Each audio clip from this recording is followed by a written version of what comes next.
parole était avec Dieu, et en elle était la lumière. La lumière est arrivée sur les ondes. Lumière sur les ondes, votre programme d'information et de décryptage de l'actualité nationale et internationale à la lumière de la parole de Dieu. Musique, talk show, agenda et Bible Games. Lumière sur les ondes, 1 heure d'analyse des problèmes sociopolitiques, religieux, culturels et économiques par l'éclairage des Saintes Écritures. Tous les vendredis 18h30, 19h30, retrouvez Franck Stéphane Mauvois et Charlie Bacody sur les ondes de Radio Bonne Nouvelle 99.6 FM. Lumière sur les ondes, le Christ s'invite au débat radiophonique. To give you everything we are. Jésus, viens, nous avons besoin de toi. Alléluia. Jésus, viens, Jésus, viens. Nous t'accueillons, Jésus, viens au milieu de nous.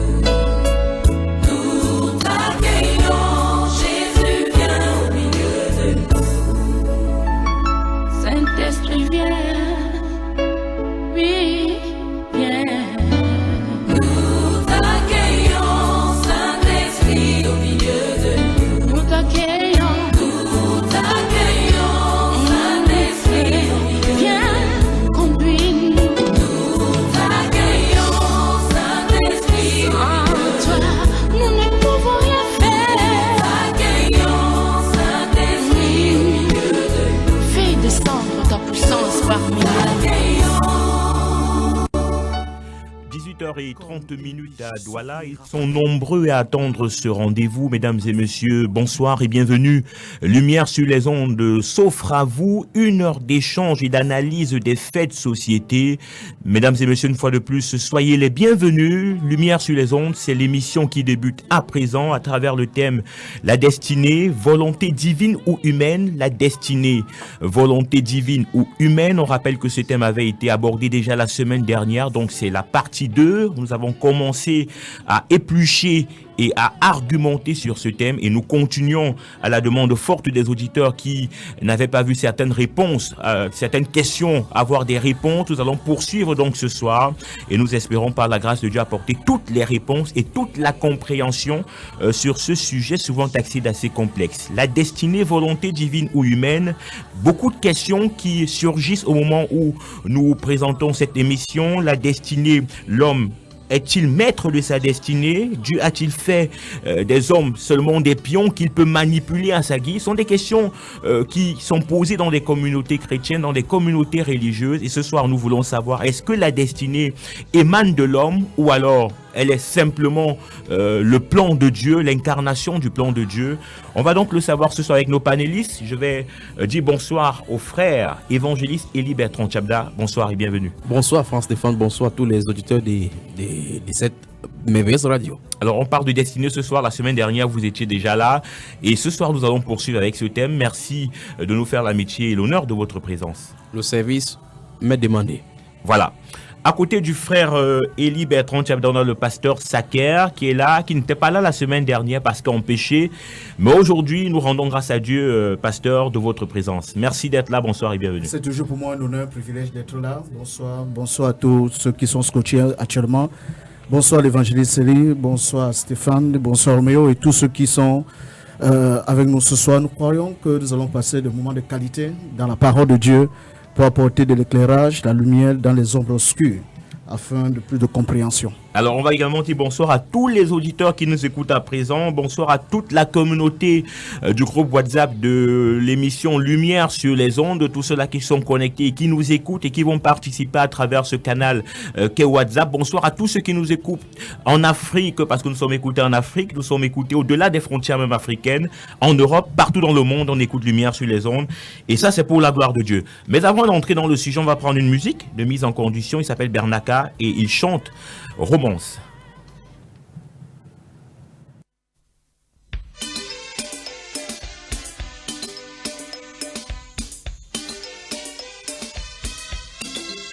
Je t'ai connu avant que tu ne naisses. Je t'ai sauvé du péché pour m'appartenir. Oh oui Seigneur, qui d'autre serais-je encore? Je t'appartiens, je t'appartiens.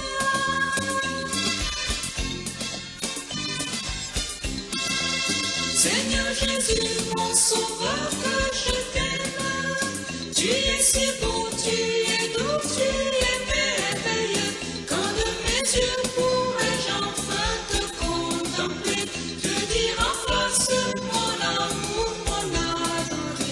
Oh que je t'aime, oh que je t'aime.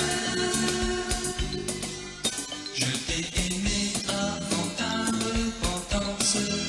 Je t'ai choisi pour te faire mon serviteur. Voici Seigneur, te servirai plus qu'un paléodonte. J'aime tes œuvres.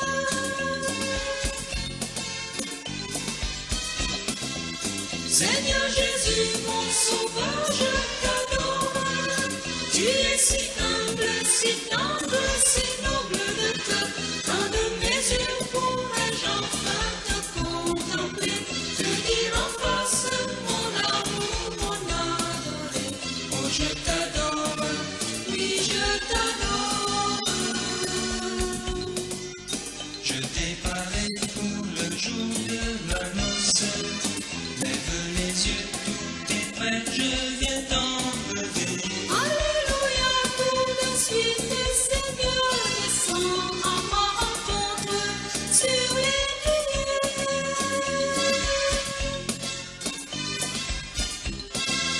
Seigneur Jésus, mon sauveur, viens, je t'aime. Tu es si majestueux sur ton trône élevé. Voici ta gloire répandue sur les humains. Les cieux te chantent, tu règnes, c'est prodigieux. Oh que je t'aime, oh que je t'aime. Tu es si beau, tu es doux, tu es noble. Tu es si humble, si tendre, si merveilleux. Alléluia, tout de suite le Seigneur descend en ma rencontre, mon amour, mon adoré. Tu es suprême, tu es suprême.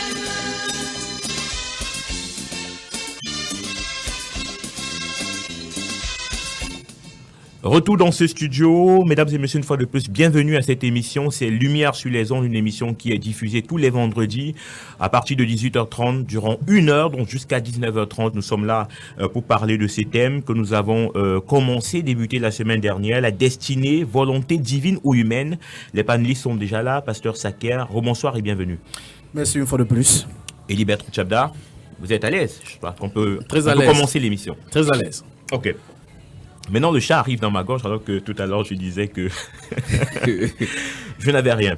Alors, la semaine dernière, Elie Bertrand Chabda, on parlait de la définition de la destinée, comment comprendre la destinée. Oui. Et vous nous avez fait savoir que la destinée, c'est la détermination préétablie des événements de la vie humaine par une puissance divine. J'espère que je suis Souvent personnifié. souvent personnifié. J'espère Oui. que je suis fidèle dans la retransmission de la définition que vous avez Ça, c'est la définition sur le plan littéral. sur le plan littéral, bien Littéral, sûr. Donc, absolument. je voudrais d'abord qu'on s'arrête là. Oui. Et je m'accordais avec le pasteur Saké, qui lui n'était pas là. Est-ce qu'on peut avoir une approche également sur le plan définitionnel de ce terme, pasteur Saké? Oui, comme il a dit sur le plan littéral, Oui. il n'y a rien à redire.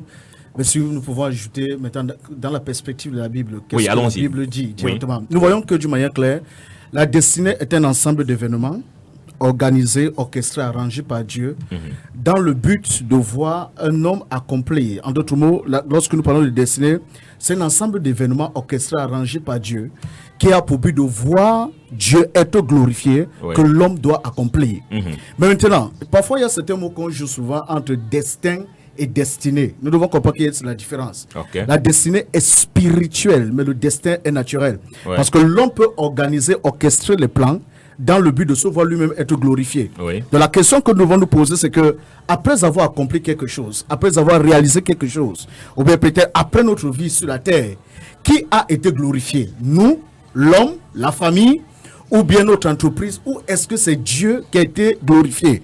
Donc nous voyons que la source de toute destinée, c'est Dieu. Mais l'homme peut lui-même avoir ses propres projets, comme Proverbe dit, que dans le cœur d'un homme, il y a beaucoup de projets, mais seul le dessein de Dieu s'accomplit. Je crois qu'avec le temps, nous allons voir ces deux mots-là, dessein et dessein pluriel singulier. Donc nous devons comprendre que Dieu orchestre, il organise les événements, il établit les choses en avance pour que l'on puisse accomplir dans le but, il faut noter, que Dieu soit glorifié au travers de cet homme. Donc, oui, allez-y, poursuivez. Donc, nous pouvons donc voir dans beaucoup de passages dans la Bible, dans Jérémie au chapitre 1, verset 5. Bon, peut-être oui, allez-y, Jérémie chapitre 5, oui. Oui, Jérémie chapitre 1, verset 5, Psaume 139, verset 16, Galates 1, verset 15. Lorsque nous lisons ces trois passages, nous voyons clairement que dans le cœur de Dieu, il a un plan spécifique que chaque individu puisse accomplir. David dit que mes jours ont été destinés avant que je fusse créé. Ont été écrites. Donc je crois qu'il faut être dans la précision de la chose, parce qu'il y a des gens qui le suivent.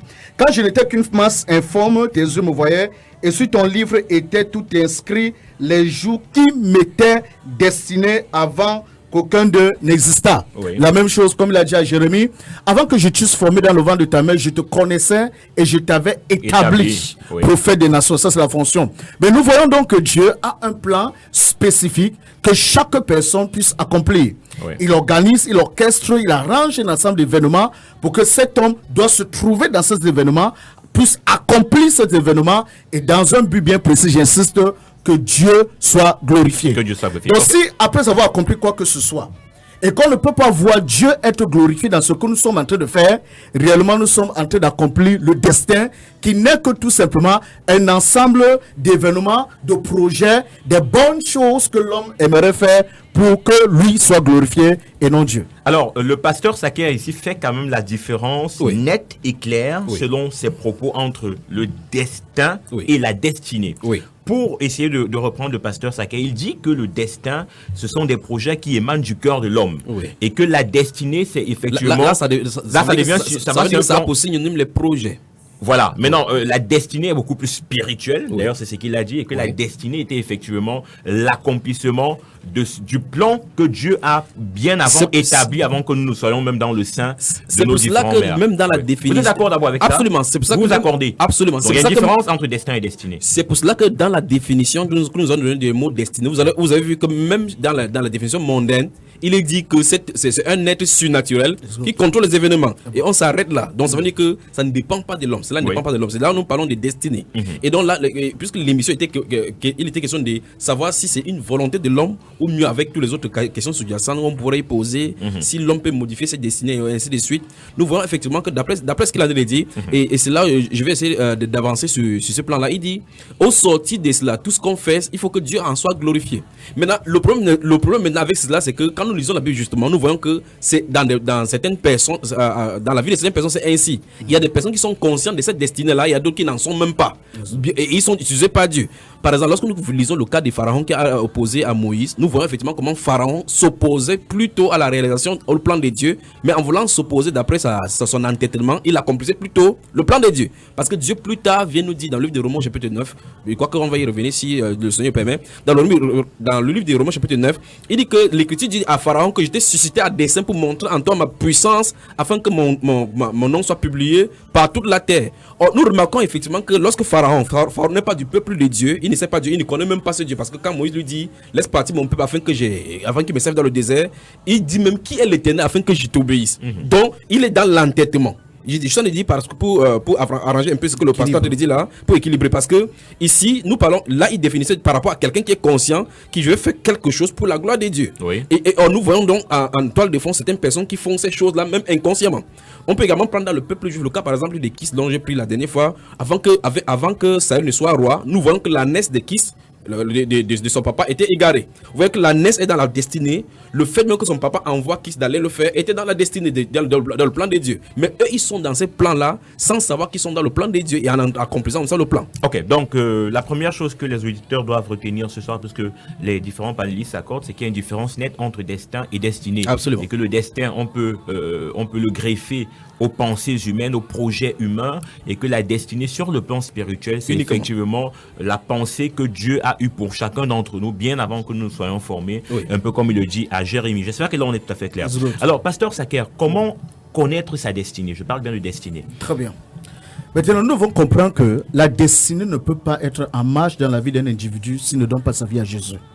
Donc, tout commence lorsque celui-là, ou ce dernier, reçoit Jésus-Christ dans sa vie comme son Seigneur et son Sauveur personnel. Maintenant, sur cette base, j'aimerais dire à tous ceux qui nous écoutent d'être tellement si sensibles et d'être tellement si scotchés. Il y a 7 éléments pour qu'une personne puisse accomplir sa destinée. Oui. Donc, nous avons commencé par le premier point. La personne doit recevoir Christ dans sa vie comme son Seigneur et son Sauveur oui. personnel. Donc, la deuxième chose, c'est que Dieu fait chaque chose pour ses plans et ses buts éternels. Donc, il faut que nous puissions savoir que tout ce que Dieu fait, Dieu vit ses plans et ses buts. Ça s'appelle, en d'autres mots, ses desseins. Maintenant, les plans et les buts de Dieu, dans sa parole nous révèle ses plans et ses buts. Ces plans sont au nombre de 7. Comme nous lisons de Genèse, Apocalypse, sont au nombre de 7. Et quand la Bible déclare que David a servi à son temps au dessein de Dieu. Nous devons comprendre que dans la parole de Dieu, les desseins de Dieu, la parole de Dieu nous révèle quels sont les desseins de Dieu. Et les desseins de Dieu, c'est ce qui est le cœur de Dieu. Maintenant, ces desseins sont au nombre de 7. Si avec le temps nous me permet, je peux on peut les rapidement, oui, les 7 dessins. Le premier dessein de Dieu, tout ce que Dieu veut faire, c'est Jean chapitre 3 verset 16. On pense que ce passage n'est que pour amener les nouveaux convertis, je ne sais pas, les païens au Seigneur. Mais nous devons comprendre que Jean 3 verset 16, c'est un passage des plans et des buts de Dieu. Oui. Ce passage dit Dieu a aimé le monde qu'il a donné son Fils unique. Le premier dessein de Dieu, c'est que Dieu veut que son amour soit révélé et reçu à toute l'humanité. Oui. Donc l'amour de Dieu doit être révélé au-dessus de nos doctrines. L'amour de Dieu doit être révélé au-dessus de nos dénominations. L'amour de Dieu doit être révélé au-dessus de toutes nos limitations. Oui. Donc, je dois aimer, pas parce que j'ai l'amour, je dois aimer parce que j'ai l'amour de Dieu à moi, parce que Dieu est amour. Donc, première des choses, l'amour de Dieu doit être révélé à l'humanité. Okay. Deuxième plan de Dieu. Allons-y, vous allez les énumérer sans expliquer si on n'aura pas beaucoup de temps. Deuxième, troisième, rapidement. Deuxième plan de Dieu, le désir de Dieu, son plan, c'est de voir chaque homme être sauvé. Oui. Son désir, c'est qui est dans son cœur, c'est que chaque homme soit sauvé, selon 1 Timothée 2, verset 1 à 4. Oui. Troisième plan de Dieu, c'est que Dieu désire voir le salut des nations. Le salut des nations. Je rends beaucoup grâce à Dieu pour une fois. Le frère Junior avait envoyé quelque chose qu'il avait reçu de Dieu par rapport à la repentance du Cameroun. Et donc, il est important que non seulement individuellement serons sauvés, mais en tant que nation, il est important que nous expérimentons la repentance dans le plan général, parce que Dieu désire voir le salut des nations pour la percée, pour la seigneurie. Quatrième plan de Dieu. Dieu désire voir les vrais adorateurs, selon Jean 4. Il désire voir ceux qui l'adorent en esprit et en vérité. Cinquième chose, Dieu désire voir les fils matures, ceux qui vivent sa parole, ceux qui ont développé le caractère de Christ. Selon Romains chapitre 8, qu'au-dessus de tout, nous sommes appelés, prédestinés pour être semblables à l'image de son Fils. Donc, le désir de Dieu, c'est de voir que nous puissions parvenir à l'image, à la statue parfaite de Christ. Oui. Sixième plan de Dieu, le désir de Dieu, c'est de voir la domination de son royaume. Tout ce que nous faisons, Bayamsel, Ambeskinner, femme d'affaires, partout où nous trouvons, peu importe le sphère dans lequel nous opérons, nous devons établir le règne de Dieu et non pas établir le règne de lui. Et le septième. Établir le règne des eaux, des huiles bénies, les bracelets. Mais nous devons voir le règne de Dieu être établi. Et septième chose pour terminer, le désir de Dieu, c'est que nous puissions accomplir les prophéties de la fin de temps. L'une des prophéties de la fin de temps, Matthieu 24, verset 14, 7 bonnes nouvelles. Il a bien précisé. Oui. 7 bonnes nouvelles du royaume sera prêchées à toute la création pour servir de témoignage. Ensuite viendra la fin. Merci, pasteur Saker. Juste pour vous taquiner, je remarque que vous portez un bracelet sur lequel est écrit Blood of Jesus, c'est ça? Oui, ce n'est pas... Non, c'est forcément que tu as de chercher là. C'était juste pour mettre un peu d'ambiance. C'est pas le bracelet à vendre. Je te vois venir. Non, c'était juste pour mettre un peu d'ambiance. Élie Bertrand Tchabda, on a écouté quand même le pasteur Saker qui nous a présenter ces différents éléments qui sont importants et vraiment très très importants. Enfin, qui ressortent de la parole de Dieu. Qui ressortent. Il ne les a pas inventés, c'était versets bibliques. À la moi, je voudrais quand même m'appuyer sur un point, parce que le pasteur Sacré a dit que Jésus-Christ était un peu comme celui-là qui était la porte à la destinée. Parce que pour entrer, parce que la question que je posais était celle de savoir comment connaître sa destinée. Il a répondu que pour connaître sa destinée, il faut avoir donné sa vie à Christ. Voilà. Donc je pose Jésus-Christ ici comme la porte qui nous fait connaître notre destinée. Voilà. Alors la question que moi je m'en vais vous poser, c'est celle de savoir Jésus-Christ qui est venu sur le monde, je l'ai posé il y a la semaine dernière, afin que tout le monde soit sauvé. C'est ça. Parce que le troisième principe, son troisième principe, c'est le salut des nations. Ça veut dire que pour le Dieu, salut des hommes d'abord, puis le salut des nations. Voilà, il voudrait que tout le monde soit sauvé. Oui. D'accord. Alors, si tout le monde doit être sauvé, ça veut dire que Dieu a prévu, dans la destinée de tout le monde, que tous nous serons sauvés. Si je comprends bien. Voilà. Alors maintenant, je crois que la question est bien posée et comme il a développé là, franchement, si on a du temps vraiment dans cette émission, ça permettrait effectivement qu'on puisse expliquer beaucoup de choses. Parce que les points qu'il a pris là, ce sont des choses qu'on devait prendre et détailler. Donc, je vais prendre le premier point, plus le troisième point dont vous avez fait mention maintenant pour dire certaines choses avant de revenir sur par rapport aux nations et les destins des autres destins.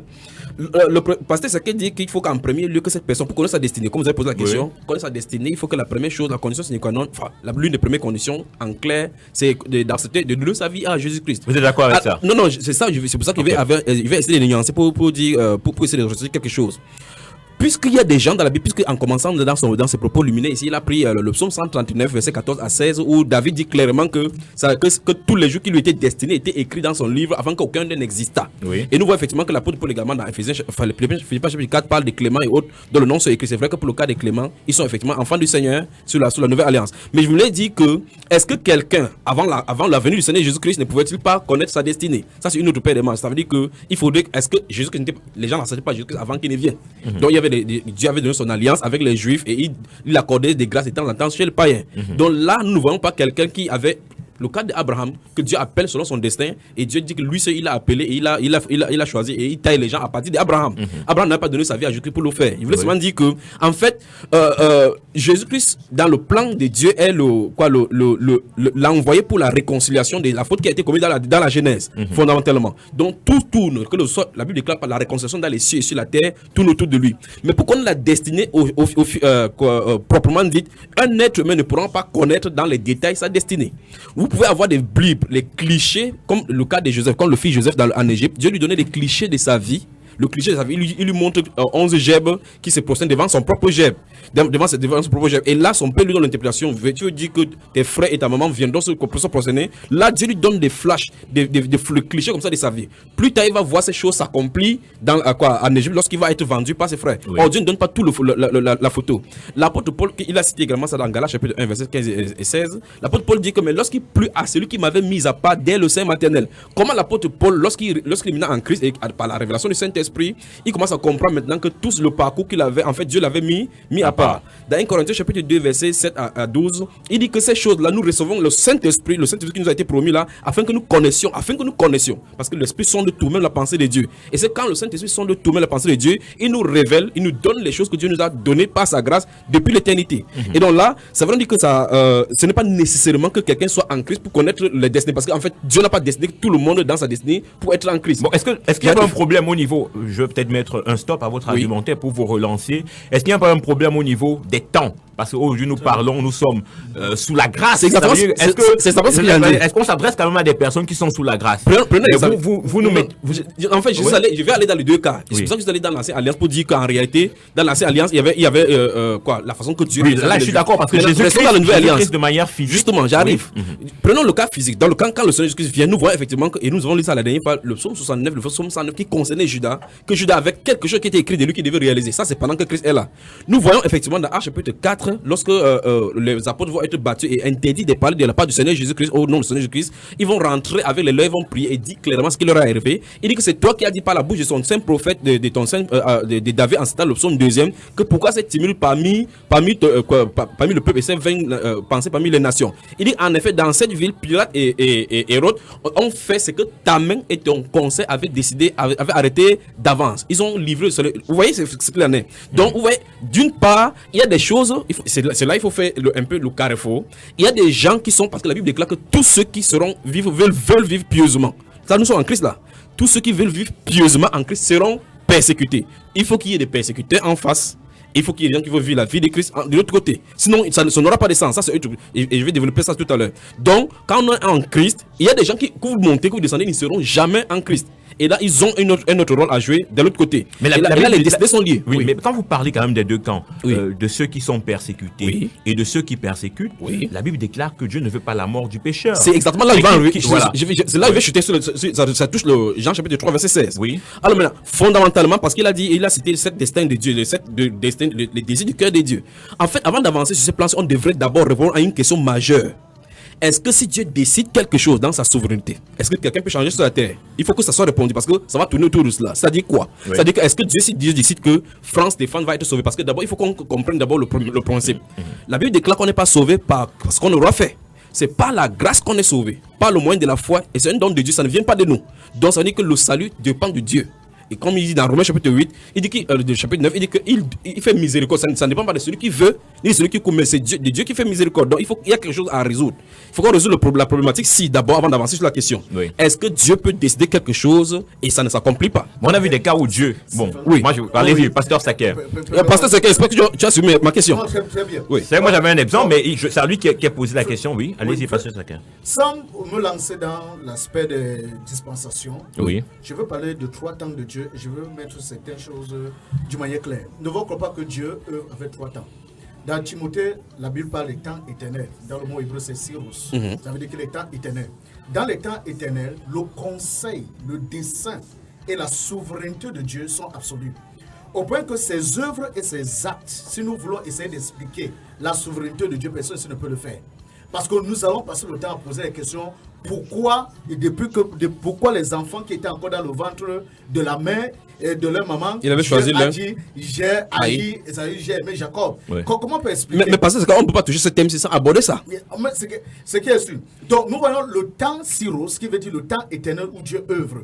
Maintenant, avant que ton père et ta mère ne se rencontrent, donc on n'est même pas dans l'affaire d'accepter Jésus. Oui. Dieu avait déjà un plan pour ta vie. Voilà. Dieu avait déjà dans son cœur construit quelque chose pour toi. Pour chaque individu, Pour avant qu'il ne vienne sur la terre. individu, Voilà. avant qu'il ne vienne sur la terre. Oui. Maintenant, Dieu ne se limite pas juste dans sa souveraineté. C'est pourquoi la Bible déclare que lorsque les temps furent accomplis, Oui. Dieu envoya son fils, né de la Vierge, né sous la loi. Donc, nous voyons dans le mot temps accompli, le temps kéros. Ça veut Oui. dire que le moment opportun. Oui. Ça veut dire que nous voyons qu'il y a un moment de maturité, Le temps il y a un moment marqué. de plénitude marquée, que lorsque Dieu fait chaque chose. Donc, quand nous voyons cela, non, avant Kéros, il y a le temps Chronos. C'est-à-dire que la période Déterminée. dont Dieu fait. Après, il y a le moment opportun de Dieu, le temps favorable, le temps donné de Dieu. Donc, lorsque le moment est venu. Donc, nous voyons que Jésus-Christ, dans une période bien spécifique, je passe sur le regard du frère Eli, il sait que dans la manière dont nous développons les doctrines, nous regardons les choses dans la perspective de l'Église. D'étant dans le Nouveau Testament, le modèle de l'Église du Nouveau Testament, c'est le modèle de Christ. Absolument. Donc, nous ne pouvons pas prendre des personnes dans la Bible selon la souveraineté de Dieu Oui. à cette époque, comment ils œuvrent avec eux, pour essayer de pouvoir les appliquer dans la nouvelle alliance, selon les périodes que nous sommes en train de fonctionner. Maintenant, oui, Allez-y. oui, maintenant, par rapport à nous qui sommes à l'église, Dieu, dans sa souveraineté, plus tard, il a même dit, même Cyrus, le roi Cyrus, dont parfois les gens prient pour, ils ne connaissent même pas qui était Cyrus, c'était un roi païen. Donc nous voyons comment Dieu peut réveiller le cœur même des rois païens pour construire sa maison, pour accomplir ses destinées. Oui. Ça, c'est sa souveraineté. Maintenant, tu ne jauges pas les actes de Dieu dans sa souveraineté. Oui. Il a donné un modèle, un exemple, Jésus-Christ. Oui. À partir de son exemple, nous pouvons voir, Jean 10, je suis venu afin que mes brebis aient la vie et la vie en abondance. Oui. Le volant ne veut que pour gorger, pour détruire, ainsi de suite. Donc, notre sécurité pour nous, c'est que nous devons comprendre que Jésus-Christ, en lui se trouve l'accomplissement de toutes les promesses de Dieu. En lui se trouve le oui et le amen. C'est pourquoi nous disons dans ce cadre que dans l'Ancien Testament, des gens pouvaient être utilisés par Dieu dans sa souveraineté. Mais pour nous, dans le Nouveau Testament, voici le modèle. Jésus-Christ est la vie. Jésus-Christ est l'accomplissement de toutes les promesses. Alors, on va rappeler aux auditeurs qui peuvent participer à l'émission 243 07 56 32, 243 07 56 32, ou alors au 699 49 37 699 49 37 90, 699 49 37 90, essentiellement, vous appelez essentiellement au 699 49 37 90 par appel ou par SMS, vous pouvez participer à l'émission. Oui, je voulais relancer le pasteur Saké parce que la semaine dernière, il n'était pas là, on a développé beaucoup de choses. Oui. Je voulais relancer par rapport à un verset biblique, là c'était dans Jean 10, puisqu'il a dit qu'on centralise, on se focalise sur l'église, et c'est ce qu'on doit faire. Il a cité Jean 10, il dit que je suis venu afin que mes brebis aient la vie et elles soient dans l'abondance. Mais quand Jésus-Christ dit, et je vais le relancer pour qu'il puisse développer cela, quand le Seigneur Jésus-Christ dit qu'il est venu pour sauver, il n'a pas dit les brebis, mais ses brebis. Qu'est-ce qu'il veut dire par ses brebis, alors, pasteur Saké? Oui, merci beaucoup, frère. Avant que Jésus-Christ ne meure, il a dit aux disciples que je vous ai envoyé, pas vers les païens, mais vers les brebis perdues de la maison d'Israël. Oui. Nous voyons qu'il y avait une circoncision, son œuvre était circoncis, bien spécifique vers les brebis perdues de la maison d'Israël. Oui. Et c'est pourquoi nous pouvons voir comment il pouvait dire aux disciples, donc c'était des instructions par rapport à l'œuvre de l'évangélisation. Et dit qu'il parle beaucoup de choses. Maintenant, lorsque Jésus-Christ est mort, il est ressuscité. Nous voyons dans Matthieu 28, il dit maintenant, tout pouvoir, mais te donné dans les cieux et sur la terre. Maintenant, allez et faites de tous les ethnos, toutes les nations, d'où le peuple, partout, d'où le tribu, tout, a fait de toutes les nations quoi, mais disciples. Donc nous voyons que c'est pas seulement juste la maison, les 12 tribus, oui. Les 12 tribus. Nous voyons maintenant que nous voyons l'évangile. Il y a un élargissement, Chaque groupe de peuple, les langues, les enfants, les jeunes et tout cela, sans forcément quitter notre nation. Donc, juste dans ce cadre que tu es en train de parler, frère Junior, donc nous voyons donc cet aspect bien pratique de la chose. Oui. Donc, Jésus, nous voyons le premier aspect de sa mission, nous voyons vers les brebis perdues à la maison d'Israël. Oui, les brebis, j'arrive. C'est intéressant pour qu'on continue sur France TV, parce que nous sommes allumés sur les ondes. On a passé le temps, il faut qu'on touche vraiment le thème. En fait, nous sommes dans le thème, ce n'est pas hors du sujet, parce qu'en réalité, ça a à voir avec la destinée par rapport au plan de Dieu. Là, nous sommes en train de parler dans Matthieu chapitre 15. Je voulais prendre le frère, parce que nous devons comprendre que si nous pouvons discerner l'œuvre de Dieu à partir d'Israël et l'Église, nous pouvons tracer calmement, nous pouvons avoir une traçabilité comment Dieu est en train d'œuvrer dans ces temps et dans ces saisons. Donc nous voyons dans la mission de Jésus vers Israël. Ça c'est dans Matthieu chapitre 15. Ça, dans Matthieu chapitre 15. La question qu'il posait, c'est dans Jean chapitre 10, où il a dit à deux reprises, il dit, je suis venu pour le bon berger donne sa vie pour ses brebis. Et cette parole-là ne concerne pas seulement Israël. Ça concerne nous également qui sommes de ces brebis aujourd'hui. Et puis il dit, j'ai encore d'autres brebis qui ne sont pas de cette bergerie. Et quand il parle de cette, c'est le présent. Il dit, celle-là, ces brebis donc qui ne sont pas de cette bergerie, il faut qu'il les amène. N'est-ce pas de nous jusqu'à ce qu'il revienne dans toutes les questions. La question donc que je suis en train de poser, qui a traversé cette destinée, si c'est pourquoi il les appelle ses brebis. Il dit qu'il a encore d'autres qui les connaissent. Et il précise même qu'il les connaît et ces brebis entendront sa voix. Pourquoi il le dit? Pourtant, il est venu sauver tout le monde. Je crois de ma part que lorsque nous voyons dans Jean chapitre 17, nous voyons dans Jean chapitre 17, nous voyons comment Jésus-Christ, il prie pour les disciples, il prie pour que le Père les garde. Il dit, je ne prie pas seulement pour ceux-ci, je prie même pour ceux qui croiront au travers de leur parole. Donc je crois aussi que quand il parle d'autres, il parle aussi de ceux-là qui vont se joindre à ces brebis, parce que jusqu'à maintenant, c'est pas tout Israël qui a déjà cru. Absolument. Il y a ceux qui sont encore apostates. D'autres vont se convertir. Et je me souviens toi que l'apôtre Paul dit que le moment viendra, lorsque le Messie va apparaître, Israël se convertira. Absolument. Et dit que voici ce mystère. Donc nous voyons qu'il y a d'autres qui restent encore dans l'apostasie, qui vont se convertir, ajouter à d'autres païens qui vont se convertir. Mais que Christ connaît d'entrée. Il connaissait en avance tout cela. Ça c'est clair. Le problème se pose donc au niveau du troisième point dont vous avez dit ici. Par rapport au troisième point, c'est pour ça que vous voulez parler de Jean chapitre 3 verset 16. Que le cœur de Dieu, parce que nous parlons de la destinée, la volonté de l'homme ou la volonté de Dieu. Alors l'autre point était que le désir du cœur de Dieu, et c'est pour ça qu'il dit tout à l'heure, il faut qu'on se pose certaines questions. Que le désir du cœur, Dieu a tant aimé le monde qu'il a donné son fils afin que quiconque croit en lui ait la vie éternelle. Et il a signifié également 1 Timothée chapitre 2 verset 4 et 5 que la volonté de Dieu c'est que tous les hommes soient sauvés et pavés à la connaissance de la vérité. Or quand nous lisons la Bible justement, nous voyons manifestement que 1. Si le Saint-Esprit ne trouve pas l'esprit, l'intelligence pour que tu comprennes, tu ne peux pas comprendre. 2. Il faut que le Seigneur Jésus-Christ te révèle qui est le Père, qui il est. Sinon, s'il ne fait pas ça, on dit que d'une façon ou d'une autre, l'être humain est exactement comme on a vu de la dernière fois dans le film de Dieu. Parce que le salut ne vient pas de lui. Il ne fait pas des œuvres pour être sauvé. C'est pas le don. Et le don n'est pas de son côté. côté. La foi n'est pas de son côté. La grâce n'est pas de son côté. C'est Dieu qui opère toutes choses. Alors, Et la Bible- ça me permet de vous relancer. Est-ce que l'homme est libre? absolument. Et la dernière fois, nous avons vu effectivement que là, il faut définir la liberté comme. Est-ce que, oui, bien sûr. Est-ce que l'homme est libre? Sur le plan, si on dit libre comme on entend sur le plan humain, ce n'est pas comme ça là. Parce que l'homme n'est pas exactement comme ceci. Dieu a créé l'homme de telle Est-ce que façon l'homme peut décider d'aller, de monter, de ne pas croire en Dieu, de croire en Dieu? C'est ça le vrai problème. Vous ne pouvez pas. La Bible déclare dans ce livre de Jérémie chapitre 21 que qui oserait de lui-même s'approcher de Dieu? C'est Dieu qui le fait. Et Jésus a dit, nul ne peut venir au Père si cela ne lui a été donné. Il faut que ça lui soit donné afin qu'il puisse venir au Père. Il dit dans Jean chapitre 6 verset 45 que ainsi donc quiconque a reçu le Père, a écouté le Père et a reçu son enseignement vient à moi. Donc ce sont des grands enseignements qu'il faut vraiment étayer pour les chrétiens. Oui. Ouais.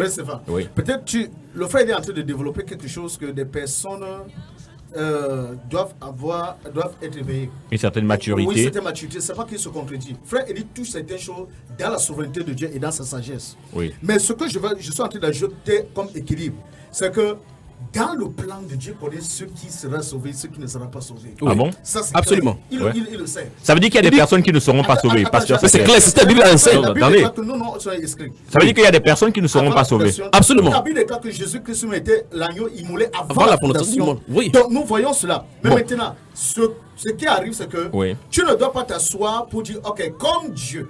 Parce que tu n'es pas là pour essayer de justifier la Non, non, ça on a balayé ça la semaine Maintenant, dernière justement. c'est ça que je veux te montrer. Nous avons un rôle à jouer à Oui. notre niveau. Oui. C'est pourquoi nous allons parler un peu de la volonté, de notre volonté. Notre part. Notre part Nous avons à vu ça Mais la pourquoi semaine dernière. convoquer? Et justement, c'est ça là le problème. Pourquoi convoquer notre part alors que Dieu a déjà la sentence en main?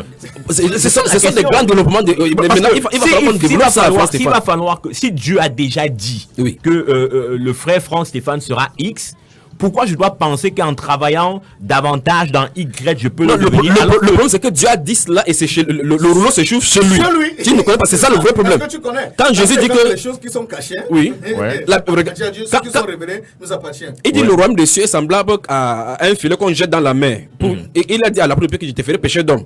Le vrai problème c'est ceci, quand on prêche l'évangile par le Saint-Esprit, quand on prêche l'évangile, c'est le Saint-Esprit qui connaît ceux à qui il les destine. Dans Actes apôtres chapitre 15, à partir chapitre 16, verset 13 suivant, la Bible déclare que Luc, Jean et Paul cherchaient un endroit où il y avait la prière. Ils ont trouvé là un groupe de femmes, il y avait une femme là, marchande de pourpre, qui était Lydie.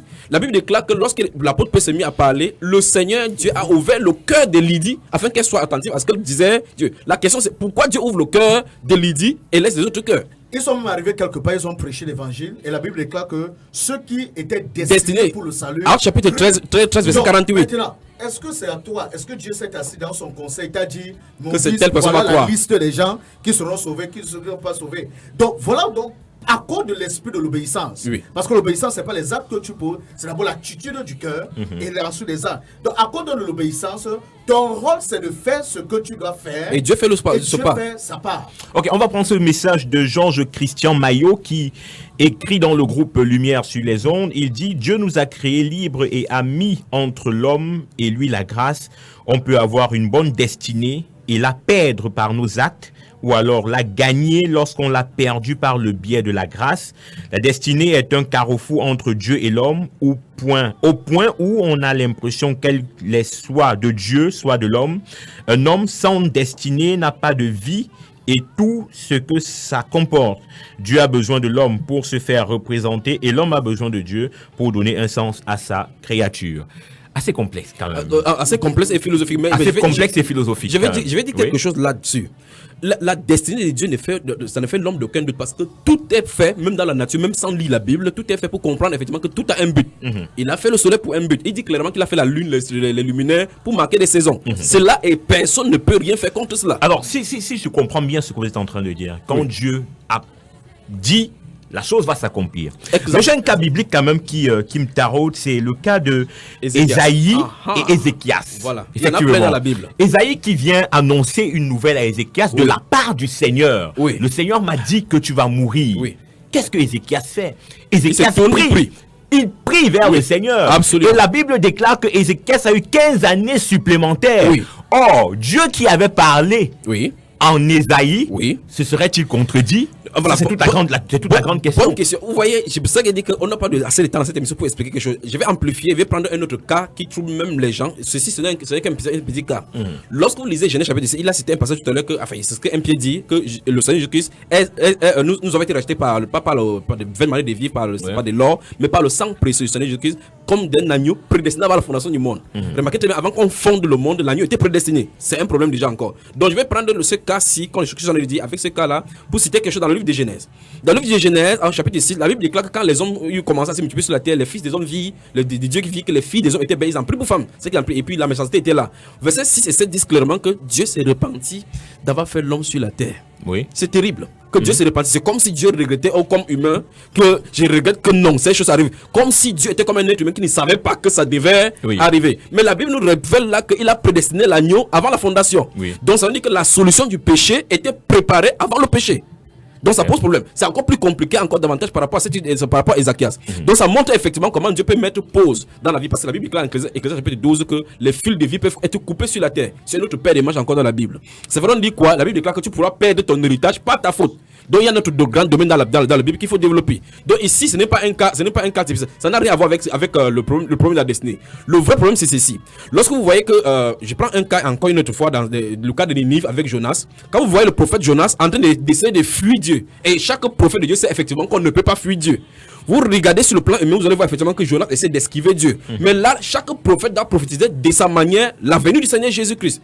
Et lorsqu'il en est de prophétiser, il en est de courir pour aller à Tarsis, pour ne pas aller prêcher à Ninive. Qu'est-ce qui se passe? On le jette finalement en résultat dans la mer et le poisson le prend pour 3 jours.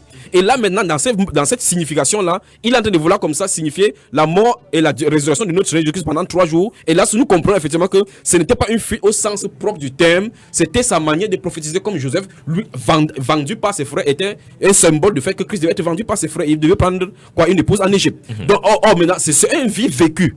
Dieu ne leur dit pas que tu vas faire comme ça pour que tu entres dans mon plan. Ils vivent tout simplement, on donne le record dans la Bible pour qu'on comprenne et on sait voir comment Dieu, ce sont les manières de Dieu de s'exprimer afin qu'on essaie d'appréhender quelques bribes de ce Dieu incompréhensible. Oui, vous avez beaucoup plus développé le cas de Genèse, mais le cas d'Ésaïe et Ézéchias quand même. On voudrait comprendre comment Dieu peut dire à son prophète, va dire à Élie que je retranche, je l'enlève de ce monde. Ça touche dans le domaine.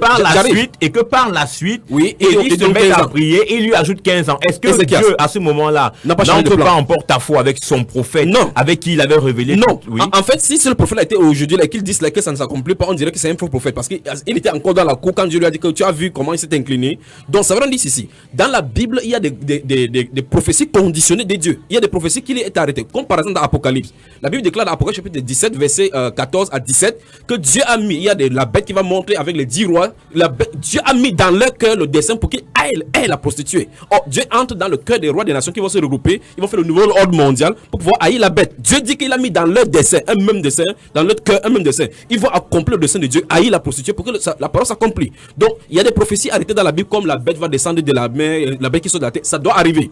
Il y a des prophéties conditionnées. C'est pour ça que vous voyez, ça va être si. Il y a la repentance qui conditionne. Et Dieu fait cela, c'est le même tendu pour pouvoir nous résoudre nos problèmes quotidiens. Mais pour ce qui est de la souveraineté et du plan de Dieu par rapport à ces prophéties, rien ne peut arrêter cela. Il y a des prophéties, par exemple, comme le Messie viendra pour chercher son église. Personne ne peut prier contre cela. Personne ne peut arrêter cela. Mais comment comprendre, Élie? Je voudrais qu'on reste quand même sur le cas ou alors le pasteur Saka aussi va réagir. Je veux qu'il termine avec son. Je veux qu'on reste sur le cas vraiment d'Ézéchias et Ésaïe. Qu'est-ce qui s'est réellement passé? Qu'est-ce que Dieu voulait faire? Qu'est-ce que Dieu voulait montrer? Dieu voulait montrer effectivement qu'avec un cœur repentant, il peut revenir sur certaines choses, des aspects de la vie. Il a vu ça clairement, on a vu ça clairement dans la Bible. Nous avons le cas il savait déjà que Ézéchias avait prié. Absolument, il savait. La Bible déclare dans Galates, dans le livre de Matthieu, que la parole, avant que le Père sait de quoi nous avons besoin, avant que nous lui demandons. Ok. Pasteur Saker, réaction par rapport à cette question? Je voulais montrer juste que les traités de Dieu vis-à-vis de l'homme, je dis que l'homme, si nous enlevons le cœur de Dieu, il a parlé des prophéties qui touchent sa souveraineté.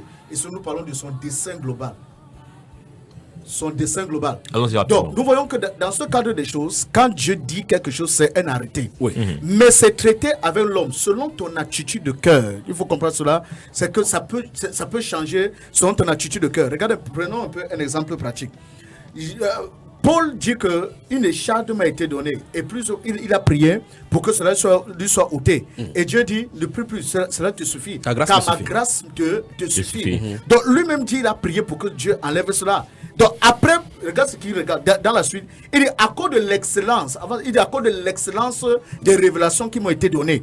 Une charge. Donc nous voyons comment Dieu, dans ce cadre des choses, nous voyons comment se traiter avec l'homme change en fonction de ce que il veut faire ou soit par rapport au cœur de la personne. Donc lui-même il savait, Paul, c'est pourquoi plus loin nous voyons, il dit je connais un homme qui est allé au 3e siècle. Il a entendu des choses. Quand il parlait d'un homme, il s'agissait de lui. Absolument. Il s'agissait de lui. Donc nous voyons donc comment l'humilité, Dieu a permis certaines choses, a maintenu Paul dans l'humilité de la chose. Donc nous voyons donc deux aspects des choses. Nous voyons les décrets de Dieu dans sa souveraineté et nous voyons ces décrets, ces traités avec l'homme. Donc, il a dit quelque chose vis-à-vis de moi, mon attitude, ma repentance et le fait de revenir sur le chemin peut changer les choses. Autre SMS qui nous est envoyé par WhatsApp au 699 49 37 90, 699 49 37 90. Vous pouvez aussi participer en appelant ou en écrivant des SMS ou sur WhatsApp. Nous sommes open. Bonsoir à vous en studio. Je reviens pour passer un message. Je suis d'accord avec vous qu'il y a une différence entre le destin et la destinée. Cependant, je voudrais savoir si ce que tous les hommes traversent, c'est l'accomplissement de la destinée que Dieu leur a assigné. Prenons le cas, par exemple, d'Adam et Ève dans la Bible. Dieu n'aurait pas voulu que l'homme souffre, mais par la désobéissance, Dieu a donc donné le choix à l'homme. Je reviens, ma gloire de mon Dieu. Voilà. Pasteur Saker, la question, savoir, il est d'accord avec la est-ce que tout ce qui nous arrive, est-ce que tout ce qui nous arrive, voilà, est-ce que c'est la destinée que Dieu nous a assigné? C'est contenu dans le plan de Dieu en clair. Tout ce que les hommes traversent, de bon ou de mauvais, est-ce que c'est... Oui. Si ma gloire nous suit depuis le début, c'est exactement dans ce côté que nous sommes en train de parler. L'apôtre Pierre dit que si nous souffrons, ou bien que nous sommes persécutés. Il dit que c'est la volonté de Dieu que pour vous, c'est même sa volonté de souffrir pour le bien. Exactement, pour le bien. Oui. Donc, nous ne souffrons pas parce que nous avons été malhonnêtes, nous avons été maltraités, ainsi de suite. Donc, nous voyons qu'il y a certaines choses qui nous arrivent à cause de notre désobéissance personnelle, à cause de notre manque d'intégrité, le fait de respecter la parole de Dieu. Maintenant, il y a d'autres choses aussi qui nous arrivent, qui sont tout simplement, ce que je peux dire, parmi ces événements dont nous sommes en train de parler, où la Bible déclare pendant que Jésus dit, vous aurez avec comme les bénédictions des persécutions, lorsqu'il dit, celui qui aura quitté son père, sa mère et tout ça, recevra au centuple, avec des persécutions. Mais ces persécutions, c'est lorsque tu te trouves en train de faire la volonté de Dieu, lorsque tu es en train d'accomplir ce que Dieu te demande d'accomplir. Mais ces persécutions, et cette souffrance, l'apôtre Paul dit ça d'une manière claire par rapport à cela. Donc, cette souffrance, et il faut comprendre quelque chose pendant que je suis en train d'avancer, c'est que chaque fois que tu es persécuté, parce que tu es en train de faire la volonté de Dieu, ta foi est renforcée. Ta communion avec Dieu est renforcée. Mais lorsque tu es, je ne sais pas ce que tu appelles persécution, ou bien lorsque tu souffres, parce que tu es en dehors de la volonté de Dieu, parce que tu ne mets pas la parole de Dieu en pratique, l'une des choses que tu vas constater dans ta vie, c'est qu'il y aura de l'amertume. Ça va amener, ta communion avec Dieu va refroidir. Donc, par rapport à ce que le frère a dit, il est important d'éclairer ces deux choses. Aussi longtemps que tu es dans la volonté parfaite de Dieu, tu dois te rassurer que ces persécutions ont pour but, c'est comme des tremplins, c'est pour toi des épreuves pour ta promotion. Mais lorsque tu es en dehors de la parole de Dieu, ces persécutions qui t'arrivent, c'est pour te ramener dans le chemin. Maintenant, pour envoyer, c'est aussi longtemps que tu reviens sur les rails, que tu te répands, Romains chapitre 8, la Bible déclare, toutes choses concourent pour le bien de ceux qui aiment Dieu et qui sont appelés selon son dessein. Donc lorsque tu reviens dans la volonté de Dieu, même ces choses négatives vont concourir à ton bien. Comment? Parce que ça va te donner de l'expérience et de la sagesse pour t'ajuster. Alors, c'est la formation. Alors, je vais poser une autre question. On évolue bien dans le débat. Je crois que les auditeurs qui nous suivent à travers les questions qu'ils posent, on comprend qu'on est vraiment sur la bonne voie au niveau de cette émission avec pour thème la destinée, volonté divine ou humaine. Les deux panélistes s'accordent à dire que la destinée, c'est la volonté divine. Oui, c'est-à-dire que Dieu a tout préparé en avance. Oui. Et aujourd'hui, nous ne sommes que des personnes qui sont en train de mettre en œuvre le plan de Dieu, selon son bien dessein, dans sa toute sagesse, dans sa toute connaissance, dans sa souveraineté. Alors, est-ce à dire que Dieu également a créé le méchant? Bon, là, Dieu a susciter le méchant, Oui. est-ce que Dieu a choisi des personnes qui iront en enfer, puisque lui-même, il a préparé que l'enfer sera là. Est-ce qu'il a choisi ces personnes, ou ces personnes, de par leur cœur, et là je touche peut-être le volet destin, de par leur cœur, ont décidé délibérément d'aller en enfer? Voilà. Ouais, je crois que c'est plein là, à 10 minutes là, ça ne se ferait pas pour déterminer. Regardons très attentivement. Oui. La Bible déclare dans Lamentation chapitre 3 verset 36 suivant, il dit que la Bible déclare qu'arrive-t-il quelque chose, un malheur dans une vie sans que l'Éternel n'en soit l'auteur? Pas que c'est lui qui fait le mal, il ne fait pas le mal. Mais le problème c'est qu'il faut d'abord on essaie d'aller un peu avec notre cerveau, si on peut appréhender qu'il y a un être qui s'est opposé à lui. Allons longtemps avant que cet être-là ne soit opposé à lui. Il n'y avait absolument rien de mauvais qu'on puisse avoir. On peut avoir ce débat-ci là maintenant. On l'appelle Lucifer. Alors maintenant, quand celui-là s'est opposé à lui, il est entré... Est-ce que réellement quelqu'un peut s'opposer à Dieu? Non, en fait, la Bible déclare qu'en fait, quand tu t'opposes à Dieu, tu peux faire... Il y a des gens, Karl Marx a maudit Dieu, Nietzsche en a maudit, effectivement, mais c'est pour le peuple ruine. Mais ce qu'il veut dire, c'est ceci. Ces choses que nous sommes en train de voir maintenant, nous voyons effectivement que même le diable, qui est le principal opposant de Dieu, nous voyons effectivement qu'il est dans le dessein même de Dieu. Parce que tout ce qu'il fait, il fait à la limite que Dieu lui a assigné. Ça veut dire que tout ce qu'il va faire, le diable, lui, et tout ce qu'il va influencer jamais sur la terre, ce sera sous le contrôle de Dieu. Nous voyons exactement comment il est venu sur la terre. Il a vu Job pendant qu'il s'est promené sur la terre. Quand il a vu le serviteur de Dieu, comment il était intègre, il a dit clairement que c'est parce que Dieu l'a protégé. Il dit, enlève ta protection et puis je vais le frapper. Il va te maudire en face. Nous voyons effectivement qu'il ne pouvait pas avoir d'exactions dans la vie, des incursions dans la vie de Job sans que Dieu lui ait donné la permission.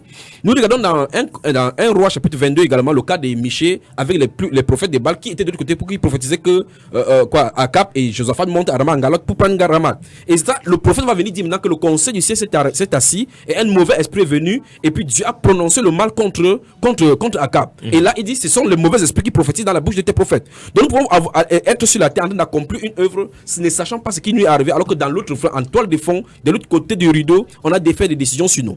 Et là ça me pousse à poser à essayer d'expliquer ça plus grandement. Lorsque nous lisons la Bible dans le livre de Matthieu chapitre 2, lorsque Hérode va vouloir tuer l'enfant Jésus, nous voyons effectivement subitement dans la Bible, Osée chapitre 11 verset 1 nous dit que et j'ai fait appeler mon fils hors de l'Égypte. Et quand cet enfant va vouloir être tué par Hérode, l'ange vient en songe dit à Joseph que descends en Égypte et reste-y jusqu'à ce que je te fasse venir, parce que Hérode cherchera, je souhaité vraiment avoir le temps, Hérode cherchera à tuer le petit enfant. Or la Bible déclare que lorsque Joseph va faire sortir Jésus hors de l'Égypte, afin que s'accomplisse ce que le prophète avait dit, je fis appeler mon fils hors de l'Égypte. Or dans la prophétie on ne voit pas nulle part quelque chose qui va faire pour que Jésus soit envoyé en Égypte. Mais là en temps de fois on voit dans Jérémie chapitre 31, Rachel pleure ses enfants, j'entends des cris à Rama. 720 avant que Jésus ne vienne, on voit effectivement comment le prophète Jérémie a vu le tableau complet des enfants qui sont tués. Or, sur la terre, ni Hérode, le tétrarque, qui va faire tuer, donner l'ordre de tuer les enfants, ce n'est pas écrit, son nom n'est pas écrit là-bas. Donc, quelqu'un peut être en train d'accomplir un tableau sombre de sa vie, ça rend compte que c'est prévu. Le cas de Judas, par exemple, c'est nous qui lisons les psaumes aujourd'hui pour comprendre que c'est des Judas dont on parlait. Quand lui vivait, il ne savait pas qu'il y avait un document qui est écrit de lui et qui parlait comme ça de lui. Il est seulement entré comme le Seigneur Jésus, le psaume 109 et le psaume 69, afin que l'écriture s'accomplisse. Donc, en clair, si nous sommes sur la terre, nous sommes envoyés par des mots, la Bible déclare qu'il n'y a rien qui puisse arriver sans la volonté de Dieu. Ça veut dire que sans sa volonté, ça peut surprendre son plan. Ça veut dire que Dieu a créé le méchant. Non, il a créé celui qui est devenu le méchant. Il a créé celui qui est devenu le méchant. Que dire des hommes qui vont aller en enfer? C'est Dieu qui a choisi, puisque Dieu a créé le monde bien avant sa fondation. Il a parlé tout à l'heure là des noms qui sont écrits dans le livre des vies avant la fondation du monde. Oui. Dieu dans sa préscience connaissait que toi tu serais sauvé. Oui. Et il t'a sauvé, il t'a élu donc en avance. Oui. C'est ce que la Bible dit dans sa préscience. Et celui qui ne sera pas sauvé, pasteur Saker, c'est parce que Dieu ne l'a pas élu, ou alors c'est parce que par l'influence de Lucifer, il décide d'aller en enfer. La Bible déclare que beaucoup sont appelés, peu sont élus. Nous devons comprendre que l'appel vient de Dieu, l'élection vient de nous. Le mot élection veut dire la qualification. Tu dois te qualifier par rapport à ce que Dieu t'appelle à faire. Cela implique, comme nous étions en train de dire, notre rôle à jouer dans cela. Maintenant, celui dont tu parles qu'il ira en enfer parce qu'il n'a pas donné quoi? Peut-être sous l'influence de Lucifer. Est-ce que c'est Dieu qui avait prévu qu'il aille en enfer? Sous l'influence. Oui. C'est que sur le cœur d'amour du Père est révélé par la manière dont nous voyons comment il accomplit, il fait ces choses au travers de la personne de Jésus-Christ.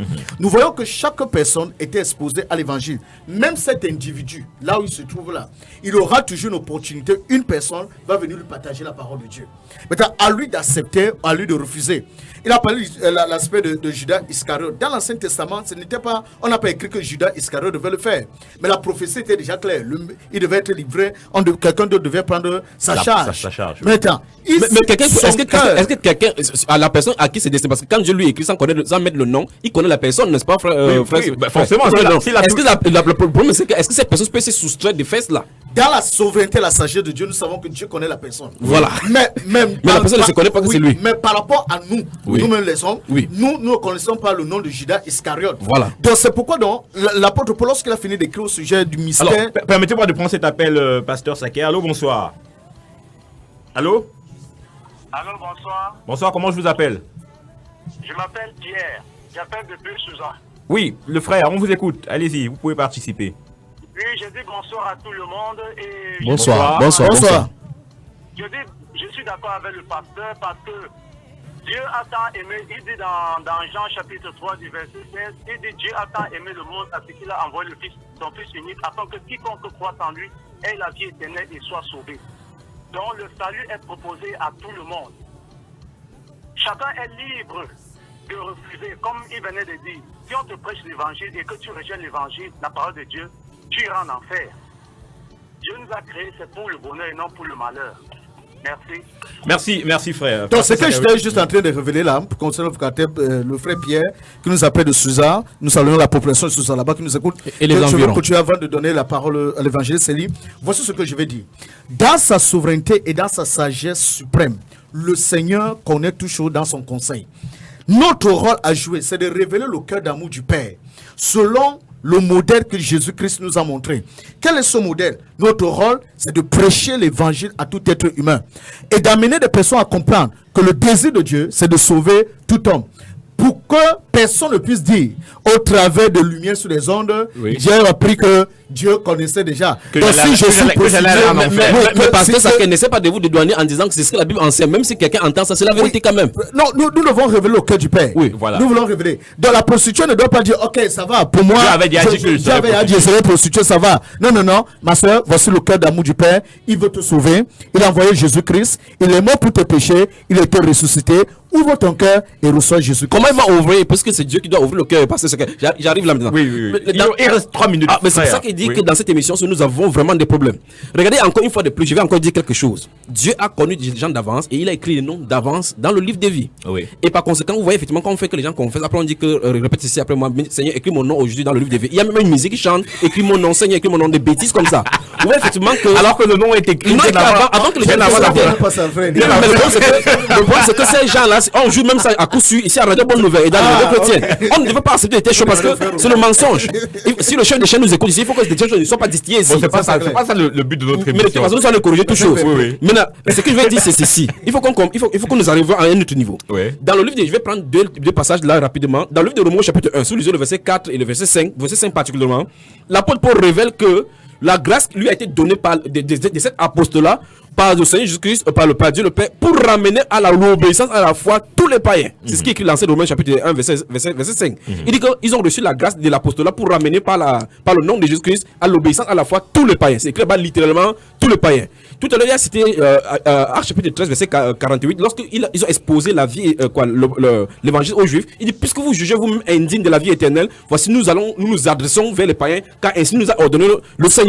J'étais établi pour être la lumière du peuple. On dit, les païens en entendant ces choses-là se réjouissaient et tous ceux, pas tous les païens, tous ceux qui étaient destinés à la vie éternelle crurent. Dans Actes chapitre 2, verset 40, il a dit que la promesse est pour vous et pour tous ceux qui sont en aussi grand nombre que le Seigneur notre Dieu les appellera. Donc nous voyons effectivement que l'appel doit être fait par Dieu et Dieu connaît ceux qui doivent venir. Maintenant dans Romains chapitre 11, verset 25, pour terminer, il dit voici, je vous dis un mystère, c'est que toute une partie d'Israël est tombée dans l'endurcissement jusqu'à ce que la totalité des païens soit entrée afin que tout Israël soit sauvé. Or, il dit la totalité des païens. Or, en dehors d'Israël, le reste des nations sont des païens. Et Jésus disait dans le Matthieu chapitre 28 qu'allez faire de toutes les nations des disciples. Donc parmi les nations, il faut faire des disciples. Pas que tout le monde entier sera des disciples, parce que ça ne peut pas se faire. Au milieu des nations, c'est tous les gens donc qui vont constituer les disciples. Et les autres seront voués à l'enfer. Absolument, c'est ce qui en est parti en Pas clair. parce qu'ils n'ont pas reçu, parce qu'ils auront reçu la parole, mais ils auront refusé de... Or, le refus ou bien l'acceptation vient de Dieu. Parce qu'il va produire en vous de vouloir et le faire. Très complexe. Pour clôturer, 3 passages de la Bible. Très rapidement. Romains 5, verset 11, la Bible déclare que nous avons obtenu la réconciliation. 2 Corinthiens 5, verset 18, il nous a donné le ministère de la réconciliation. 2 Corinthiens 5, 19, et nous avons la parole de la réconciliation. Notre rôle, c'est de réconcilier le monde avec Dieu. Merci infiniment, pasteur Saker, d'avoir participé à cette émission. Merci, frère Élie Bertrand Tchabda également. On dit merci à tous ceux qui nous ont écoutés. On va quand même retenir quelque chose ce soir. C'est avec ça que les auditeurs doivent repartir. La différence entre le destin et la destinée qui est, elle, spirituelle, c'est effectivement le plan de Dieu. Le destin qui est, effectivement, l'élaboration des projets humains que chacun conçoit et décide de suivre. On doit également retenir que Dieu, dans vraiment toute sagesse, a tout établi bien avant la fondation du monde. Je crois que là, on est tout à fait d'accord. Je voudrais également qu'on retienne quelque chose d'important, c'est que ne nous braquons pas, ce que tout a déjà été établi. Oui. Il y a la parole de Dieu qui est prêchée. Écoutons la parole de Dieu. Et si Dieu a prévu que nos cœurs si Dieu a prévu que nos cœurs soient ouverts, ils seront forcément ouverts. Et il y a d'autres personnes que si c'est braque, c'est qu'en se braquant, c'était prévu que c'est braqué. Merci Élie Bertrand Tchabda, merci Pasteur Saker, merci à Babette Doya, merci à Raoul Patrick, merci à tous ceux qui ont participé à cette émission. Mesdames et messieurs, on se retrouve la semaine prochaine, vendredi à partir de 18h30 pour une autre production. Bonsoir à vous, que le Seigneur vous bénisse. Il a promis d'être avec nous.